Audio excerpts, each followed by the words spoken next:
Selamat pagi Bapak Ibu, Saudara yang dikasihi oleh Tuhan. Pagi ini kita kembali merenungkan firman Tuhan. Mari kita berserah dalam pimpinan Tuhan. Mari kita berdoa. Bapa di dalam surga, terima kasih Tuhan buat kesempatan ini. Kembali kami merenungkan firman-Mu. Berkati setiap kami untuk kami boleh mengerti, untuk kami boleh memahami dan belajar dari kebenaran firman Tuhan. Terima kasih Tuhan, kami berdoa dan kami berserah di dalam nama Tuhan Yesus. Amin. Bapak Ibu, Saudara yang dikasihi oleh Tuhan, berbicara tentang kehidupan seringkali digambarkan dengan perjalanan. Perjalanan yang pastinya penuh tantangan dan penuh hal-hal yang baru. Perjalanan itu akan menghasilkan pengalaman baru yang akan mengubahkan hidup seseorang. Dan hari ini kita akan melihat dari kebenaran firman Tuhan yang terambil di dalam kitab Lukas pasal yang ke-24 ayat 31 hingga 32. Demikianlah firman Tuhan. Ketika itu terbukalah mata mereka dan mereka pun mengenal Dia, tetapi Ia lenyap dari tengah-tengah mereka. Kata mereka seorang kepada yang lain, "Bukankah hati kita berkobar-kobar ketika Ia berbicara dengan kita di tengah jalan dan ketika Ia menerangkan kitab suci kepada kita?" Demikianlah pembacaan firman Tuhan.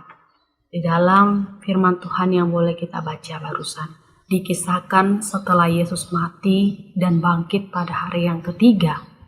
Lalu dilanjutkan pada saat itu perempuan-perempuan datang ke kubur Yesus. Ketika mereka sampai dan melihat bahwa kubur Yesus telah kosong, mereka segera bergegas untuk mengabarkan, melaporkan hal tersebut kepada murid yang lainnya, bahwa kubur Yesus telah kosong. Hal itu membuat murid yang lainnya juga mengecek kembali apakah benar yang dikatakan perempuan-perempuan itu, bahwa kubur Yesus telah kosong. Setelah itu mereka pergi melihat ke kubur Yesus. Di dalam firman Tuhan yang boleh kita baca barusan, dicatat ada 2 murid Yesus yang bernama Kleopas dan temannya. Mereka bukan dari 12 murid Yesus. Mereka sedang melakukan perjalanan mereka untuk pulang ke kampung halamannya. Apa yang terjadi kepada mereka dan mengapa mereka pulang ke kampung halamannya? Kita bisa melihat di ayat yang ke-19 hingga 21, di mana mereka mengharapkan Yesus yang adalah Mesias yang akan membebaskan orang-orang Yahudi dari jajahan orang Romawi. Tetapi ketika mereka tahu bahwa Yesus yang adalah Mesias itu telah mati, disalib, mereka merasa kecewa dan sedih dengan hal tersebut, sehingga mereka memutuskan untuk kembali pulang ke kampung halamannya. Di dalam perjalanan mereka kembali pulang ke kampung halamannya, apa yang mereka alami? Di dalam perjalanan itu, Yesus menampakkan diri kepada 2 murid ini, tetapi mereka tidak mengenalinya. Di tengah kekecewaan dan kehilangan harapan mereka, Yesus datang mendampingi mereka untuk menguatkan mereka serta menjelaskan kitab para nabi. Sampai Tuhan juga berkata dengan keras di ayat yang ke-25 dengan mengatakan, lalu Ia berkata kepada mereka, "Hai kamu orang bodoh, betapa lambannya hatimu, sehingga kamu tidak percaya segala sesuatu yang telah dikatakan para nabi." Ini perkataan yang cukup keras untuk mengingatkan mereka, untuk menyadarkan mereka dan menjelaskan kepada mereka. Lalu apa yang terjadi ketika mereka makan bersama-sama? Ketika itu terbukalah mata mereka dan mereka mengenal Dia, tetapi Yesus telah lenyap dari hadapan mereka. Sehingga dari hal tersebut mereka segera bergegas untuk menyampaikan berita ini kepada murid-murid yang lainnya. Dikatakan bahwa terbukalah mata mereka dan hati mereka berkobar-kobar, sehingga mereka kembali lagi ke Yerusalem. Dari yang tadinya mereka dari Yerusalem pulang ke Emmaus, sekarang mereka sudah sampai di Emmaus.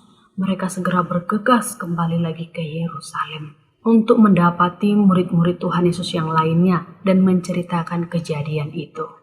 Apa yang kita pelajari dari kebenaran firman Tuhan ini? Hasil perjalanan hidup yang kita jalani bersama dengan Tuhan akan menghasilkan proses perubahan. Seperti kedua murid tadi, di dalam perjalanan mereka sama sekali tidak mengenalinya. Tetapi ketika mata mereka terbuka, mereka mengalami perubahan itu untuk menceritakan kejadian tersebut kepada yang lainnya. Ada perubahan yang mereka alami di dalam perjalanan itu. Perjalanan rohani tanpa menghasilkan perubahan ini adalah perjalanan tanpa Tuhan, yang artinya sia-sia. Seperti kedua murid ini, di dalam kekecewaan mereka, dalam putus harapan mereka, Tuhan datang menghampiri mereka. Tuhan datang menguatkan mereka. Begitu juga dengan kehidupan kita. Tuhan akan terus mendampingi kita. Dia ada bersama-sama dengan kita untuk kita mengalami perubahan itu di setiap perjalanan hidup kita. Maka dari hal tersebut, mari kita belajar untuk melibatkan Tuhan di dalam kehidupan kita, untuk kita tetap berserah, untuk kita tetap lebih dekat dengan Tuhan di dalam kehidupan ini, supaya kita sadar dan kita peka ada Tuhan bersama-sama dengan kita. Tuhan Yesus memberkati kita semua dan memampukan kita mengerti dan melakukan kebenaran firman Tuhan ini. Amin. Mari kita berdoa. Bapa di dalam surga, terima kasih Tuhan buat kebenaran firman-Mu yang boleh kembali mengingatkan kami dalam kehidupan ini, tetap melibatkan Tuhan di dalam hidup kami. Kami percaya Tuhan ada bersama dengan kami, apapun keadaan kami. Kiranya kami boleh belajar untuk terus bersandar kepada Tuhan, melibatkan Tuhan di dalam kehidupan kami, dan sadar bahwa Tuhan ada bersama dengan kami. Kiranya Tuhan memberkati kami melakukan kebenaran firman Tuhan ini. Terima kasih Bapa di surga, di dalam nama Tuhan Yesus kami berdoa dan bersyukur. Amin.